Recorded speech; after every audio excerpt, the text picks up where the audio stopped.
जैसा कि last episode में हमने देखा था कि ज़ूकिंग ने अपने अपर्चर्स को ओपन करके डबल लाइफ फ्लेम को एक्टिवेट कर लिया। इसी दरमियान ज़ूकिंग का मुकाबला चेन अर्नियो से हुआ। दरअसल चेन अर्नियो ने जानबूझकर हाइशी ट्राइब का फॉर्म लिया था और वो ज़ूकिंग के साथ मुकाबले में हार गया। साथ ही ज़ूकिंग ने सेकंड पिक के डिसाइपल को भी रेस्क्यू किया था। तभी मूशिंग ने उसे बताया कि इस बार हाइशी ट्राइब को हराने के लिए उनके सेवन ब्लड आइसेक ने काफी भयानक प्लानिंग बनाई है।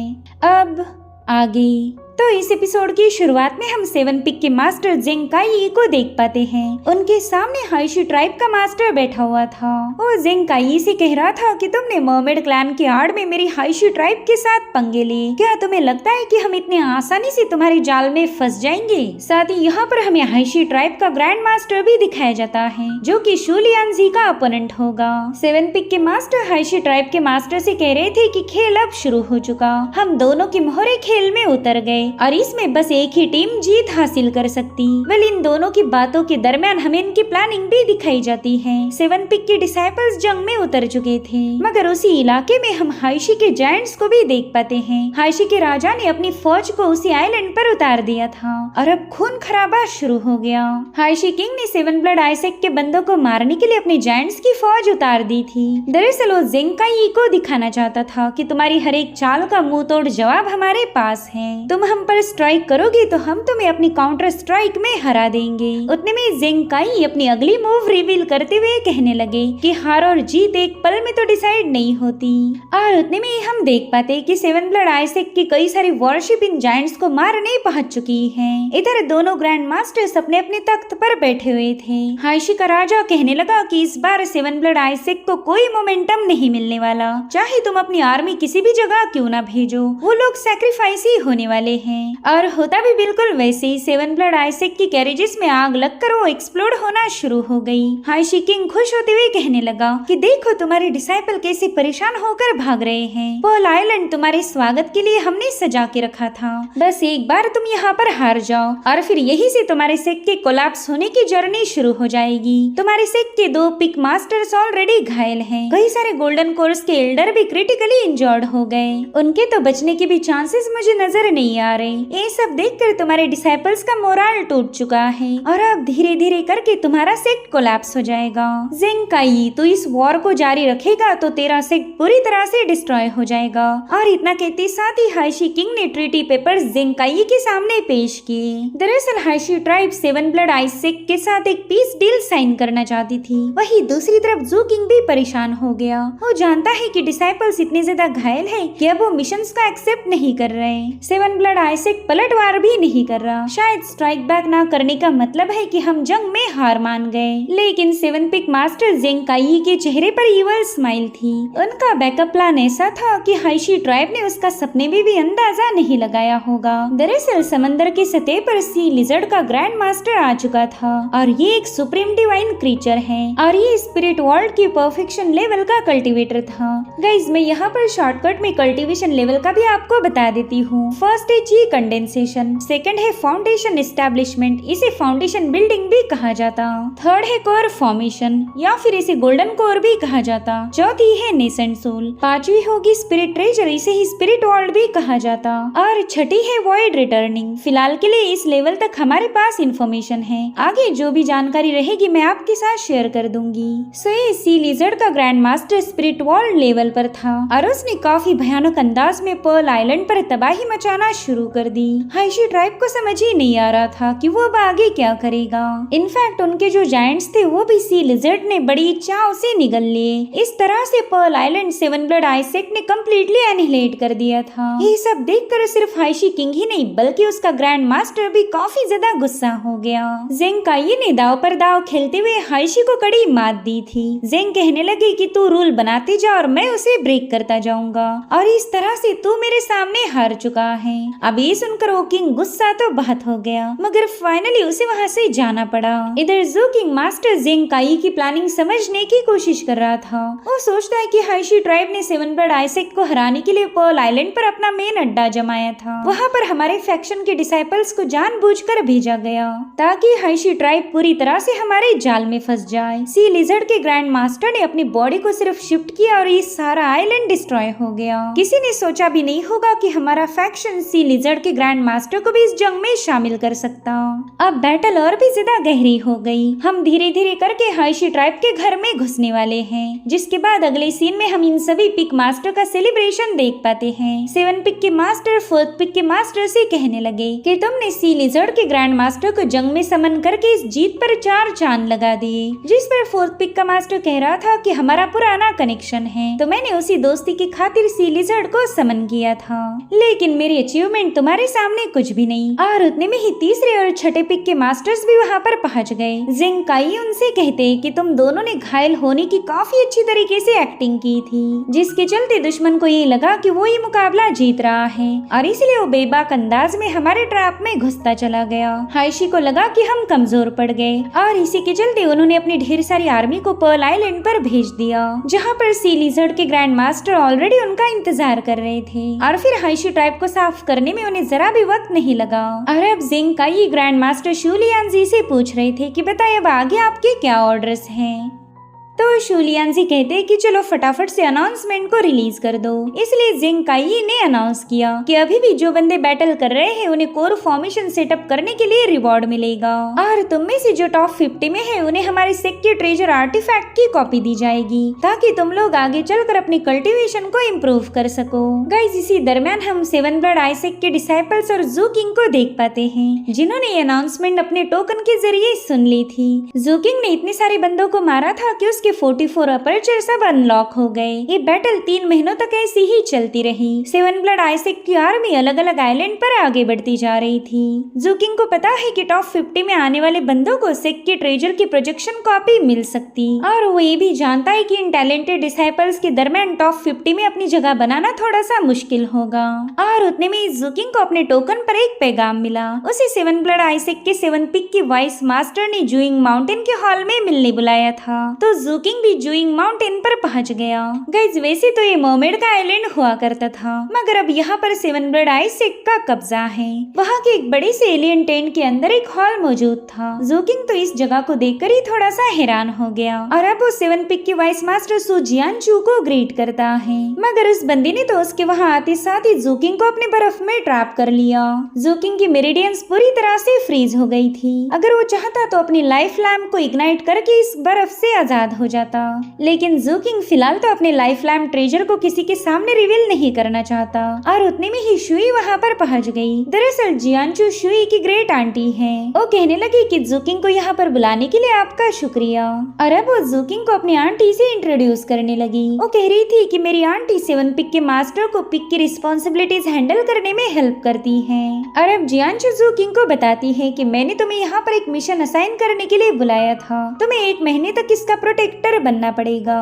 तो शुई तुरंत ही अपनी आंटी को समझाने लगी कि मैं जूकिंग को एज अ प्रोटेक्टर नहीं बल्कि मेरा दोस्त बनाकर साथ ले जाना चाहती हूँ। तभी जियानचू जूकिंग से कहती है कि शुई फ्रंट लाइन पर ट्रेनिंग लेना चाहती है, और तुम तो जानती होंगी कि बैटल कितनी जल्दी अपना रुख बदल सकती, और इसलिए मैं चाहती हूँ कि तुम पूरा 1 महीना शुई के साथ रहो। तुम्हें हर वक्त इसे प्रोटेक्ट करना होगा, और इस काम के बदले मैं तुम्हें एक स्पेशल राइट दे दूंगी। तुम्हें पता ही होगा कि इस बैटल में शामिल होने वाले लोग अपनी मर्जी से विड्रॉ नहीं कर सकते, चाहे कुछ भी क्यों ना हो जाए। तुम इस बैटल को छोड़कर नहीं जा सकते, लेकिन 1 महीने के बाद तुम्हारे पास बैटल छोड़कर जाने का अधिकार होगा। साथ ही मैं तुम्हें 3 केओस टेलीपोर्टेशन टैलिस्मान भी गिफ्ट दूंगी। तुम इतने स्मार्ट हो कि इस केओस टेलीपोर्टेशन टैलिस्मान की कीमत जानते ही होंगे। इन 3 टैलिस्मान का मतलब है कि मैं तुम्हें 3 एक्स्ट्रा जिंदगी दे रही हूँ। जब तुम किसी बहुत ही भयानक सिचुएशन में फंसोगे और तुम्हें लगा कि तुम्हारे पास अब एस्केप करने का कोई रास्ता नहीं है, तब तुम इन टैलिस्मान का यूज करना। और अब वो टैलिस्मान शुई के हाथ में थमाकर वहाँ से रवाना हो गई। शुई जूकिंग को बता रही थी कि मेरी ग्रेट आंटी काफी ज्यादा रहमदिल है।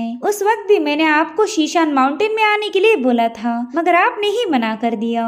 उस वक्त जोंग मेरे साथ आया था, तो मेरी ग्रेट आंटी ने उसे एक पिल गिफ्ट की, और फिर उसी पिल की मदद से जोंग ने फॉरबिडन सी ड्रैगन वेल को फॉर्म किया। अगर उस वक्त आप मेरे साथ आते तो मेरी आंटी आपको भी कोई ना कोई रिवॉर्ड दे ही देती। तभी जूकिंग शुई से क्यूरियस होकर पूछने लगा कि 7 पिक के मास्टर जेंकाई तुम्हारे कौन है? जिस पर शुई ने जवाब दिया कि वो तो मेरे अंकल है। इनफैक्ट मेरी आंटी जियांचू उनकी वाइफ है। वो कई सालों पहले डाओ कंपेनियन बने थे, मगर उनके बिलीफ से एक दूसरे से थोड़े से अलग है, इसलिए इनके आपस में नहीं जमती। तो मेरी ग्रेट आंटी ने काफी टाइम पहले सेवन ब्लड आइसेक्ट से बाहर शीशान आइलैंड पर घर बनाया। जब भी कोई जंग होती तभी वो यहाँ पर आ जाती है। साथ ही वो चाहती है कि मेरी आगे की ट्रेनिंग सेवन सेक्ट अलायंस में कंप्लीट हो, मगर सेवन सेक्ट अलायंस में एडमिशन मिलना आसान नहीं होगा। वहाँ पर कोर डिसाइपल्स की भी परीक्षा ली जाती। तो मैं वहाँ से जाने से पहले थोड़ी सी ट्रेनिंग करना चाहती हूँ। और अब उसने वो ट्रेजर जुकिंग के सामने ऑफर किया। जुकिंग ने देखा कि उसके लिए जियांचू ने एक और मैसेज छोड़ दिया है। उसे अपने माइंड स्पेस में जियांचू नजर आ रही थी। उसे बताती है कि तुम अब शुई के प्रोटेक्टर हो, इसलिए मैं तुम्हें एक और चीज बताना चाहूंगी। कुछ दिनों पहले जब शुई तुम्हारे साथ ट्रैवल कर रही थी, उस वक्त तुमने चैरियट को पुल करने वाले जायंट को विटनेस किया। दरअसल उसे सन चैरियट कहा जाता है। हमारे सेक्ट के रिकॉर्ड्स के अकॉर्डिंग इस चैरियट में एक इंपीरियल लेवल का इनहेरिटेंस है। ग्रैंड अलायंस मास्टर ने एक सीक्रेट टेक्निक का यूज करके उसे अप्रोच किया था, मगर वो एक ब्रीदिंग से ज्यादा वहाँ पर टिक नहीं पाए और सिर्फ उतने ही वक्त में उन्हें थोड़ा बहुत नॉलेज हासिल हुआ। उसी नॉलेज के दम पर तो उन्होंने सोल डिवावरिंग फ्लेम स्क्रिप्चर को क्रिएट किया था। गाइस, ये वही स्क्रिप्चर है जिसका यूज करके जुकिंग ने सोल को डिवावर करके अपने अपर्चर्स को ओपन किया है। जियांचू उसे बता रही थी कि सन चैरियट की मूवमेंट अनप्रेडिक्टेबल और काफी ज्यादा अजीब है। अगर तुम दोबारा कभी उस चैरियट के सामने गए तो बैटल तुम्हारी जान ले लेगी, इसलिए ज्यादा लालच मत दिखाना। वेल, मास्टर जियांचू ने जुकिंग को काफी इम्पोर्टेंट सलाह दी थी। वहीं पर शुई उससे कहती कि सीनियर, अगर आप मेरे प्रोटेक्टर नहीं बनना चाहती तो कोई बात नहीं, लेकिन मैं चाहती हूँ कि आप ये ट्रेजर अपने पास रखें। तो जुकिंग उससे कहता है कि ये ट्रेजर इतना स्पेशल है कि इसकी खातिर कोई भी आपको प्रोटेक्ट करने के लिए तैयार हो जाएगा, तो फिर तुमने मुझे ही क्यों चुना? जिस पर शुई बताती है कि मैं स्पिरिचुअल हर्ब्स के नॉलेज को गेन करना चाहती हूँ। हमारी इस ट्रिप के दौरान आप मुझे हर्ब्स के बारे में भी बता सकते हो। देखो, कई सारे ऐसे फाउंडेशन बिल्डिंग वाले बंदे हैं जो मुझे प्रोटेक्ट कर सकते, मगर उनके पास आपके जैसा मेडिसिन का नॉलेज नहीं है। तो जुकिंग ने तुरंत इस मिशन को एक्सेप्ट कर लिया। दरअसल शुई जुकिंग को काफी ज्यादा पसंद करती है और ये बात उसकी ग्रेट आंटी जियांचू भी समझ गई थी। वो दिल ही दिल में कहने लगी कि शुई तुम काफी ज्यादा लकी हो। सो इस तरह से इनका सफर शुरू हो गया। शुई तो जुकिंग के साथ जाने के लिए काफी ज्यादा एक्साइटेड थी। इतना ही नहीं, उसने तो अपना कॉस्ट्यूम भी बदल दिया। वो अब बार बार जुकिंग से बात करने की कोशिश करने लगी। वो कहती, बताओ ना सीनियर, आपकी फेवरेट हॉबी क्या है? आपको कहाँ जाना ज्यादा पसंद है? आपकी फेवरेट डिश कौन सी है? जो सुनते साथ ही जुकिंग उसे घूरते हुए उसकी तरफ आगे बढ़ने लगा। शुई तो ये देखकर ही थोड़ी सी ब्लश कर रही थी। उसे लगा कि पता नहीं अब जुकिंग उसके साथ क्या करेगा, मगर जुकिंग ने तो उसे एक सर्कल ड्रॉ करके बता दिया कि इसमें से बाहर मत आना। शुई को लग रहा था कि ये बंदा तो उसकी बिल्कुल बात नहीं सुन रहा, तो शुई ने खुद को ही घायल कर लिया ताकि उसे जुकिंग का अटेंशन मिल जाए। वो क्यूट हरकतें करते हुए उसके करीब जाने की कोशिश करने लगी थी, मगर तभी कबाब में हड्डी जोंग वहाँ पर पहुँच गया। जहाँ पर शुई हो और जोंग ना आए, ऐसा तो हो ही नहीं सकता। दोस्तों, आपको तो पता ही होगा जोंग शुई का दीवाना है और शुई थी दीवानी जुकिंग की। जोंग को लग रहा था कि जुकिंग शुई के साथ जबरदस्ती कर रहा, इसलिए जुकिंग पर पंच हिट करने चला गया और वेसल की शील्ड से घायल होकर नीचे पटका। और अब पानी से बाहर निकलने के बाद शुई ने भी उसे डांटना शुरू कर दिया था। वो कहती है कि तुम अब यहाँ पर आ ही गए हो तो तुम्हें कुछ रूल्स को फॉलो करना पड़ेगा। पहला रूल तो ये है कि तुम्हें जुकिंग और मुझसे दूर रहना है, और दूसरा रूल कि तुम अपने मुंह की पेटी को बंद रखोगे। तो बेचारे जोंग को अब अपना मुंह बंद रखना था। इसी दरमियान शुई ने अपना पहला मिशन एक्सेप्ट किया, जिसके अकॉर्डिंग उसे जमीन पर रहने के लिए घर बनाना था। और जब भी उसे मौका मिले वो जुकिंग के पास जाने की कोशिश करने लगती, मगर जोंग के होते हुए तो ये बिल्कुल भी पॉसिबल नहीं। वो बंदा बड़े ही प्यार से शुई के लिए ट्रेजर लाया था, मगर शुई तो ट्रेजर सीधे जुकिंग को गिफ्ट कर देती है। बेचारे जोंग को तो इससे बहुत बड़ा सदमा लग गया। और ऐसे ही ट्रैवल करते हुए ये लोग टाओयुआन आइलैंड पर पहुंच गए। यहाँ पर जितने भी इंजर्ड डिसाइपल थे उन्हें शुई ट्रीट करने लगी, मगर उसे पता था कि जब तक कोई सॉलिड मिशन नहीं मिलता वो जुकिंग के साथ अपना बॉन्ड बना नहीं पाएगी। और तभी हम वहाँ पर छठे पिक के डिसाइपल को देख पाते हैं। इसे क्राफ्टी पेडलर भी कहा जाता था। वो घायल हुए डिसाइपल्स को कुछ यूजफुल चीजें बेचकर पैसा कमाता था। तभी शुई ने देखा कि इस बंदे के हाथ पर घाव है, अगर इसे ट्रीट नहीं किया गया तो ये बंदा अपना एक हाथ गवा देगा। तो शुई ने प्रिस्क्रिप्शन लिखकर जुकिंग से उसे चेक करवाया, जिसके बाद वो पेडलर को मेडिसिन की बोतल थमा देती है। तो पेडलर ने भी एक ब्लास्टिंग ऑफ बाहर निकाल लिया। वो बता रहा था कि सीनियर, आपने मेरी हेल्प की है तो मैं ये ट्रेजर आपको सेल करूंगा। यह हाइशी ट्राइब के बंदे के पास था, जो सुनकर वहाँ मौजूद दूसरे लोग पेडलर का मजाक उड़ाने लगे। साथ ही वो शुई को बता रहे थे कि ये पेडलर बस चूना लगाने में माहिर है, इसे कोई ट्रेजर मत खरीदना। तो शुई उससे कहती कि तुम तो हमारी सेक्ट के डिसाइपल हो, तो फिर तुम फाइटिंग की बजाय ये सामान क्यों बेच रहे हो? जिस पर वो बंदा कह रहा था कि मुझे पैसों की जरूरत है और ऑर्डिनरी कल्टीवेटर्स को काफी अलग अलग मिशन दिए जा रहे। हमें बताया गया कि शुई आइलैंड पर मौजूद हाइशी ट्राइब के बंदों को मारना पड़ेगा। शुई आइलैंड पर काफी सारे पावरफुल दुश्मन हैं और हमारी कल्टीवेशन इतनी सॉलिड नहीं है कि हम उन्हें खत्म कर पाए। इनफैक्ट मेरे लिए तो जिंदा रहना ही इम्पोर्टेंट है। उतने में शुई कहती कि क्यों ना मैं तुम लोगों के साथ मेरे मिशंस को स्वैप कर लूं। मेरे पास काफी सिंपल मिशन है जिन्हें तुम लोग आसानी से कर पाओगे और तुम्हें इसके पैसे भी मिलेंगे। और रही बात तुम्हारी डिफिकल्ट मिशन की, तो मैं उन्हें कंप्लीट कर दूंगी। ये सुनते साथ ही जोंग परेशान होकर शुई से कह रहा था कि तुम ऐसा करोगी तो घायल होने के चांसेस हैं। ज़ूकिंग तुमने भी इन्हें समझाना चाहिए। जिस पर ज़ूकिंग कह रहा था मेरा काम है सिर्फ इन्हें महफूज रखना, वो अपनी मर्जी से जो चाहे वो कर सकती है। अब ये सुनते साथ ही शुई तो काफी ज्यादा खुश हो गई। वो वहाँ मौजूद सभी बंदों को बता रही थी कि मेरे पास काफी सिंपल मिशंस हैं, तो मैं उन्हें तुम लोगों के साथ एक्सचेंज करती हूँ। तो सभी बंदे उसके साथ अपने भयानक मिशंस को स्वैप करने लगे और ये सब शुई ने इसलिए किया था ताकि वो ज़ूकिंग की थोड़ी सी और करीब आ जाए। तो सबसे पहले मिशन पर शुई ने हाइशी की कई सारी वॉरशिप को डिस्ट्रॉय कर दिया, साथ ही उनकी वॉरशिप का इंटेलिजेंस भी उसने गेन किया था। और मिशन के दौरान जब भी ज़ूकिंग उसे हब के बारे में सिखाता, जोंग सीधे उनके बीच में घुस जाता। इस बार भी जोंग शुई के लिए गिफ्ट लाया था, मगर वो गिफ्ट जोंग ज़ूकिंग को दे देता है, वो भी ना चाहते हुए। साथ ही वो इमोशनल होते हुए कहने लगा कि अगर तुम किसी से सच्चा प्यार करते हो तो तुमने उस बंदे की पसंद से भी प्यार करना चाहिए, यानी कि अब जोंग को जबरदस्ती ज़ूकिंग को भी पसंद करना होगा।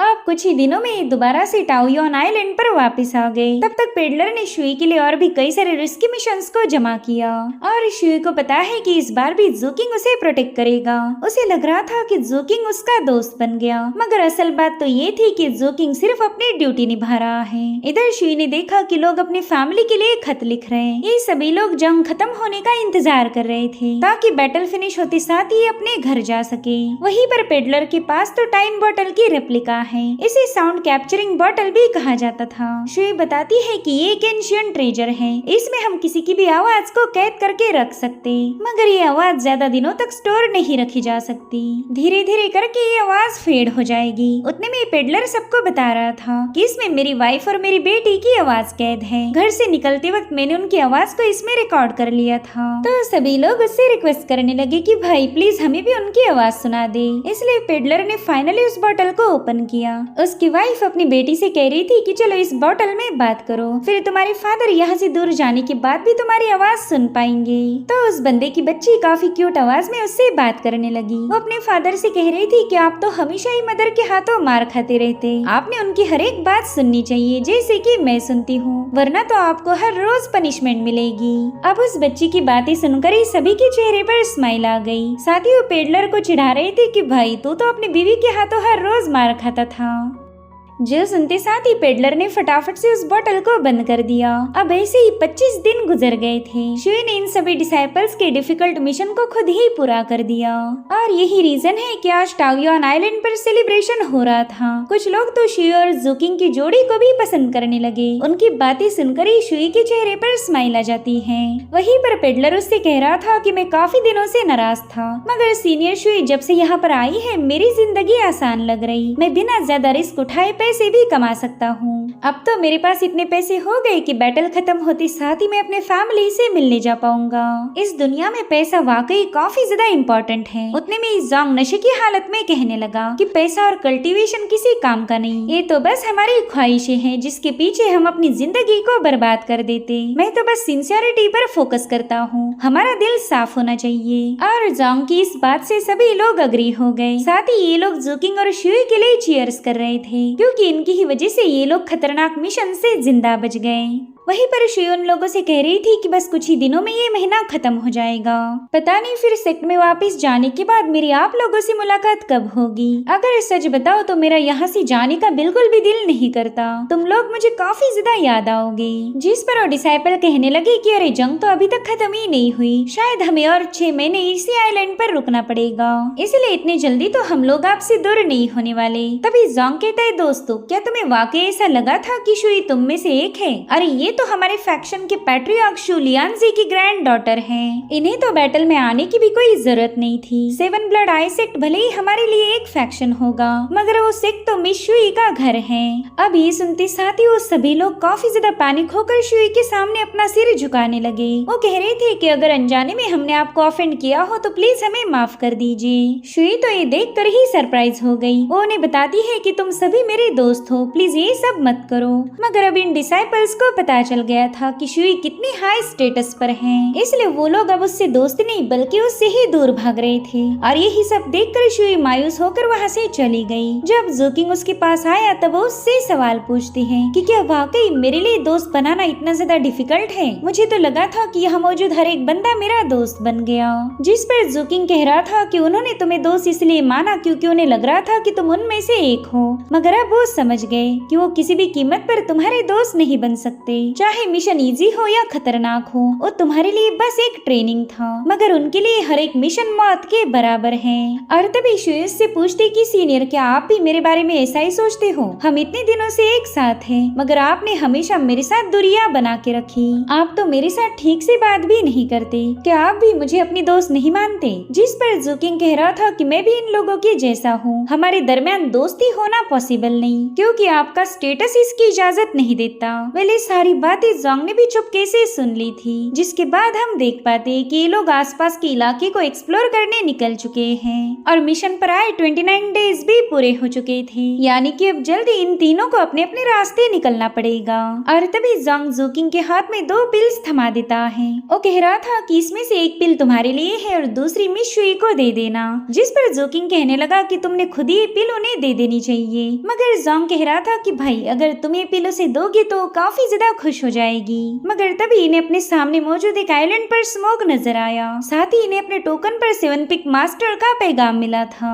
वो बताते हैं कि इन कुछ दिनों में हाइशी ट्राइब ने कई सारे आइलैंड्स पर स्नेक अटैक किए हैं। हर एक आउटर आइलैंड को बुरी तरह से असॉल्ट किया गया, इसलिए हम एक लॉन्ग टर्म सेक्ट मिशन को इशू करने पर मजबूर हो गए। हर एक आइलैंड पर जाके हाइशी ट्राइब्समैन का खात्मा कर दो। अब इस खबर को सुनते साथ ही ये लोग फटाफट से टाओयुआन आइलैंड पर वापस आ जाते हैं। इन्होंने देखा कि वहाँ पर सिर्फ लाशें बिछी हुई हैं। उन्हें देखकर ही जोंग तो काफी ज्यादा इमोशनल हो गया। ये वही लोग थे जिन्होंने कुछ दिनों पहले ही शुई को अपनी दोस्त माना था। और तभी जोकिंग ने सबसे पहला तो शुई को बैरियर में ट्रैप कर दिया। वो उसे बता रहा था कि इसमें से बाहर मत आना। और अब जोकिंग ने अपने डिवाइन सेंसेस का इस्तेमाल करते हुए उस पूरे आइलैंड को चेक किया। वहाँ पर उसे हाइशी ट्राइब के शैमन नजर आते हैं जो कि डिजास्टर रिचुअल को परफॉर्म कर रहे थे। उन्होंने अपनी इवल पावर का यूज करके फॉर्मेशन को एक्टिवेट कर लिया और ये तीनों बंदे फाउंडेशन बिल्डिंग वाले सिंगल फ्लेम के कल्टीवेटर थे। उन्होंने इस आइलैंड पर अटैक करके सभी बंदों को मार दिया, जिसके बाद वो अपने एक रिचुअल के जरिए इन सभी मरे हुए बंदों को ट्रांसफॉर्म करके हाइशी के मॉन्स्टर्स में बदल रहे थे। ये सब काफी ज्यादा इवल था। जो लोग इनके दोस्त थे वो मरने के बाद अब हाइशी के मॉन्स्टर में तब्दील हो जाते हैं। ये सब देखकर ही जोंग और शुई तो काफी पैनिक हो गए। वहीं पर जोकिंग भी इमोशनल होकर उन्हें मारना शुरू कर देता है। शुई तो ये सब देखकर ही रोने लगी। उसमें से एक बंदे का टोकन उसके सामने आकर गिर जाता है। शुई ने देखा कि इन सभी कल्टीवेटर्स को हाइशी ट्राइब के बंदों को मारने का मिशन मिला था। अगर उस वक्त जोकिंग और शुई यहाँ पर होती तो ये सभी लोग आज बच जाते, मगर शुई पैट्रियार्क की ग्रैंड डॉटर है, इसलिए उन लोगों ने शुई के साथ ही मिशन एक्सचेंज नहीं किया था। साथ ही शुई को उनके लेटर्स भी मिल जाते हैं जहाँ पर वो लोग अपने फैमिली को बता रहे थे कि मैंने कुछ रिवॉर्ड्स को क्लेम किया है, जंग खत्म होने के बाद मैं घर वापस आ जाऊंगा और इस बार पूरे 1 साल का रेंट पे कर दूंगा ताकि आपको आगे चलकर कोई परेशानी ना हो। एक लड़की ने अपने लवर को लिखा था कि वो जल्दी फाउंडेशन बिल्डिंग पर पहुंच जाएगी और जैसे उसका ब्रेक थ्रू हो जाए फिर वो दोनों शादी कर सकते। उस लड़की ने अपने लवर से कहा था कि बस मेरा इंतजार करना, मैं जल्दी तुम्हारे पास वापस आने वाली हूँ। और इसी तरह से वो एक के बाद एक लेटर्स को पढ़ने के बाद काफी ज्यादा रोने लगी। वहीं पर जोकिंग ने भारी दिल से इन लोगों को मार दिया था और इसी फ्रस्ट्रेशन से वो गुस्से में आकर अपनी स्प्लेंडर स्टेट को एक्टिवेट कर लेता है वो 1 सेकंड के अंदर ही तूफान जैसे हाइशी ट्राइब के शामन्स के सामने पहुंच गया और अब वो काफी ज्यादा गुस्से में उस बंदे को चोक करना शुरू कर देता है। ज़ूकिंग उसे एक आसान सी मौत नहीं देना चाहता था क्योंकि इन्होंने जो किया है वो मौत की सजा से भी रिपेयर नहीं होगा। वहीं दूसरी तरफ शुई ने देखा कि कुछ और डिसाइपल्स मॉन्स्टर में बदल चुके हैं। उन्होंने तो सीधे जाकर जोंग पर हमला कर दिया था। जोंग भी काफी इमोशनल बंदा है, वो भी इन लोगों को मार नहीं पाता क्योंकि कुछ दिनों पहले ये सभी लोग उसके दोस्त थे। इधर शुई बैरियर में ट्रैप थी तो वो लोग उसे भी ब्रेक करने की कोशिश करने लगे। शुई रोते हुए कह रही थी कि इतने दिनों तक मैं तुम्हारे साथ थी मगर मैंने एक बार भी तुम लोगों से तुम्हारे नाम नहीं पूछे। ये लास्ट मिशन मैंने एक्सेप्ट करना था मगर अब मैं तुम्हारे खातिर इसे पूरा करूंगी। जिसके बाद शुई अपने सोड को समन करते हुए ज़ूकिंग ने सेटअप किए हुए बैरियर को हटा देती है और अब उसने उन बंदों का खात्मा करना शुरू कर दिया। वहीं पर ज़ूकिंग ने भी फुल टू रेज के साथ उन तीनों बंदों को मार दिया था। जब वो वापस आया तब उसने देखा कि शुई उन लोगों की चीजें उठा रही है तो ज़ूकिंग ने उसे एक बॉटल शो की। ये वही मेडिसिन थी जो कि शुई ने पेडलर को गिफ्ट की थी और तभी पेडलर उनके सामने आ गया। वो भी पूरी तरह से हाइशी ट्राइब के मॉन्स्टर में बदल चुका था तो ज़ूकिंग उसे मारने के लिए आगे बढ़ा मगर शुई उसे रोक लेती है और उतने में पेडलर की साउंड बॉटल नीचे गिर के ओपन हो गई। उसमें से उसे अपनी बच्ची की आवाज आ रही थी।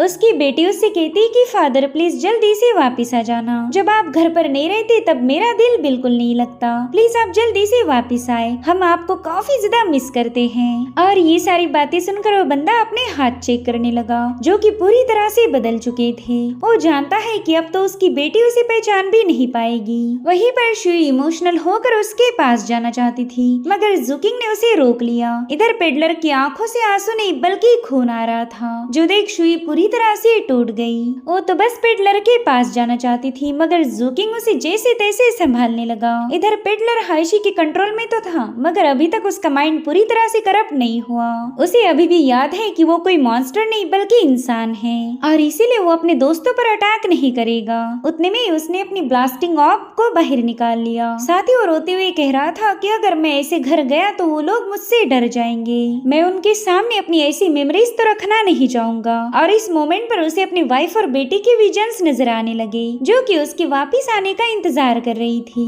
पेडलर को ऐसा फील हुआ कि उसकी बेटी उसके पास आकर गले लगने वाली है तो उसे ही इमेजिन करते हुए पेडलर ने उस ब्लास्टिंग ऑफ को रिलीज कर दिया। वो अपनी आखिरी पलों में अपने फैमिली को याद करके मुस्कुरा रहा था और फिर एक जोरदार एक्सप्लोजन के साथ वो बंदा भी मारा गया। शुई तो पूरी तरह से कोलैप्स हो गई थी। वो ज़ूकिंग के ही बाहों में जोर जोर से रोने लगी। वहीं पर जोंग का भी यही हाल था और अब हमें थोड़ी देर बाद की कहानी दिखाई गई। शुई ने यहाँ पर जितने भी लोग मारे गए थे उन्हें एक प्रॉपर रिचुअल के साथ दफना दिया और इस तरह से शुई पहली बार इस दुनिया की हकीकत से रूबरू हो गई। वो ज़ूकिंग को बताती है कि आज मुझे एक बात रियलाइज हुई, सर्वाइवल को कभी भी फॉर ग्रांटेड नहीं लेना चाहिए। मैं अगर आज जिंदा हूँ तो सिर्फ इसी वजह से क्योंकि मैं लकी हूँ। मैंने सुना था कि आप एक स्कैवेंजर कैंप में रह के आए हो, आपने भी ऐसे कई सारे दुखों को फेस किया होगा। और अब ज़ूकिंग उन सभी की ग्रेव के सामने उन्हें रिस्पेक्ट देकर वाइन पोर करने लगता है। गाइस ये इस सीरीज का सेकंड इमोशनल एपिसोड था। यहाँ पर हमें इस दुनिया की ब्रूटैलिटी को दिखाया गया है। हमारी लाइफ कितनी फ्रेजाइल और अनप्रेडिक्टेड है ये इस एपिसोड में पता चला।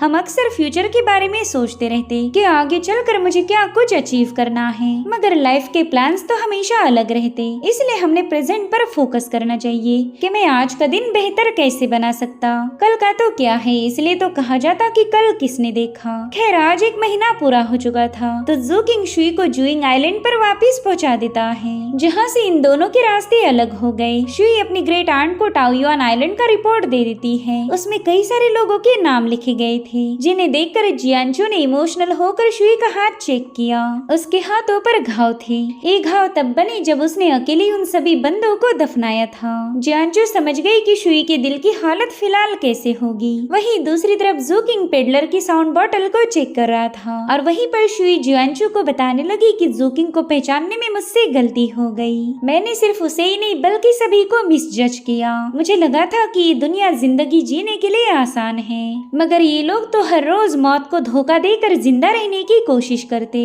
वहीं दूसरी तरफ जोंग भी काफी ज्यादा इमोशनल होकर रोने लगता है। वो खुद को ही मार रहा था क्योंकि उसे लगता है कि आइलैंड पर जो लोग मरे थे उनकी मौत का जिम्मेदार वो खुद है। उसी ने नशे की हालत में सबको बता दिया था कि शुई पैट्रियार्क की ग्रैंड डॉटर है तो उन लोगों ने डर के मारे अपने मिशन को शुई के साथ स्वैप नहीं किया और फाइनली उसी लास्ट मिशन की वजह से वो सभी लोग मारे गए। वहीं दूसरी तरफ शुई बता रही थी कि ये दुनिया ब्रूटल है और आज मैं इसकी सच्चाई पहचान गई। मैं अब अपनी जिंदगी को कभी भी फॉर ग्रांटेड नहीं लूंगी। इधर जुकिंग भी साउंड बॉटल में अपनी आवाज को रिकॉर्ड करना चाहता था, मगर तभी उसे एहसास हुआ कि इस दुनिया में तो उसका कोई है ही नहीं जिसके लिए वो अपनी आवाज को कैद करे। और आखिर में हमें शुई की आवाज में बताया जाता है कि बैटल ग्राउंड पर कई सारे लोग मारे गए। अगर मैं अभी भी जिंदा हूँ तो बस यूँ समझ लो कि मेरी किस्मत अच्छी थी। और इसी इमोशनल नोट के साथ एपिसोड यहीं पर एंड हो जाता है। Thank you so much for watching. Bye bye, take care.